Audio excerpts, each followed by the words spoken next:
Mais je pense que c'est de rêver en couleur de dire que à l'année 1, à l'année 2, l'entreprise va être profitable. Ça prend plus de temps pour en arriver là. Mais si l'entrepreneur croit en son projet, si l'entrepreneur continue d'évoluer dans sa pensée, ben pour moi, c'est un gain.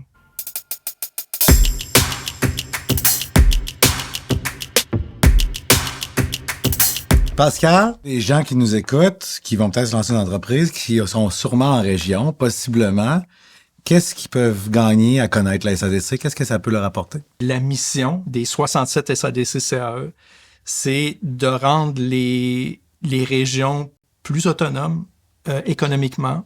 Puis c'est la prise en charge du milieu par le milieu. Pour se sortir d'une mauvaise situation ou simplement pour ne pas arriver à cette mauvaise situation-là, c'est d'élargir son cercle d'influence, c'est d'aller chercher des partenaires qui sont un peu out of the box, des partenaires non traditionnels. Oui, des banques, oui, des caisses, mais aller chercher une SADC ou un CAE, c'est gagner énormément. Ces gens-là sont très connectés sur les besoins, sont très connectés sur les clientèles. Puis c'est des gens qui vont être là du début jusqu'à la fin du projet d'affaires. Vous allez me dire, un projet d'affaires, ça se termine jamais. C'est toujours en évolution. Mais à un moment donné, c'est sûr qu'il va y avoir toujours un suivi qui va se faire. Puis, c'est de transiter à travers 3 lignes d'affaires. Parce que nos membres œuvrent à travers 3 lignes d'affaires. Le développement économique local, l'accompagnement qu'on appelle l'aide technique et ultimement le financement. Puis ces 3 lignes d'affaires-là sont interconnectées. Puis, ça permet à l'entrepreneur vraiment de faire un gain significatif. C'est que les SADC-CAE sont là pour répondre à des besoins.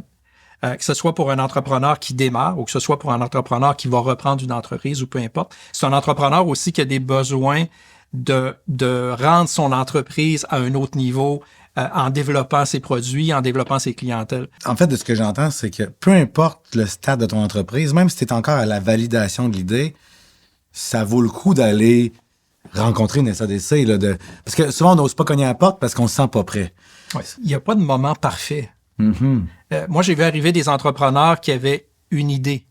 Il n'y avait rien sur papier, mais il y avait une idée. Juste le fait qu'ils viennent valider l'idée avec nous, qu'on démarre quelque chose, ben ça a valu la peine parce que ces entrepreneurs-là, aujourd'hui, sont en affaires, sont prospères et ont des idées de créer d'autres entreprises ou de reprendre des entreprises. Puis la différence aussi, ce qui nous différencie, c'est que on n'intervient pas auprès de la grande entreprise. Ça, il y a l'écosystème s'en occupe.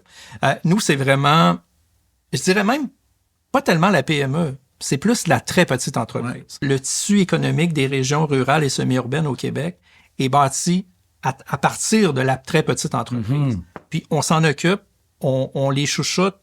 Je dirais pas qu'on les prend par la main nécessairement du début à la fin, parce que ça, j'y crois pas. Ouais. À un moment donné, il faut que l'entrepreneur puisse voler de ses propres ailes. Mais si on fait pas cette différence-là, ils vont manquer quelque chose. Vous accueillez à bras ouverts, j'aime ça dire ça, des entrepreneurs en devenir. Vous avez des plans d'affaires que vous recevez, vous avez des idées d'affaires. Il y a l'idée d'affaires, il y a le projet, il y a le produit, puis il y a le promoteur. Puis quel poids prennent les deux dans votre analyse d'un projet? Tu peux avoir un projet où les chiffres sont super, mais c'est comme une boule de cristal, hein? La boule de cristal, des fois, c'est flou, des fois, c'est plus clair. Ben, les prévisionnels financiers, surtout dans un démarrage où il n'y a pas d'historique, ben, tu peux faire dire un peu ce que tu veux aux chiffres. Absolument. Le promoteur, là, tu l'as devant toi. S'il n'est pas transparent, s'il n'est pas honnête, tu vas le démasquer rapidement. Mm. Les chiffres, ça va être une autre histoire. Ça fait que pour moi, l'importance du promoteur, c'est essentiel. On m'a dit réseau express. Est-ce que tu peux nous parler des réseaux express? Oui. Un réseau express, c'est d'asseoir les partenaires économiques autour d'une même table. Et l'entrepreneur est au centre. OK. Il va raconter son histoire une fois à 7 partenaires financiers potentiels. Mais là, pour les gens qui nous écoutent puis qui sentent que peut-être que leur projet s'affiterait, ils trouvent ça comment? Ils appellent la SADC puis ils disent qu'ils veulent participer à ça? Comment ça fonctionne? Ben, ça peut venir des deux côtés. Okay. Ça peut être provoqué par l'entrepreneur qui va dire, lui, je veux un réseau express. Ouais. Je veux être efficace dans ma démarche, je veux être efficient. Ça peut venir de la SADC ou du CAE qui ont la capacité de mettre un réseau express de l'avant. Ça peut venir par tout autre type de partenaire. Peu importe d'où ça vient, l'important, c'est de le réaliser.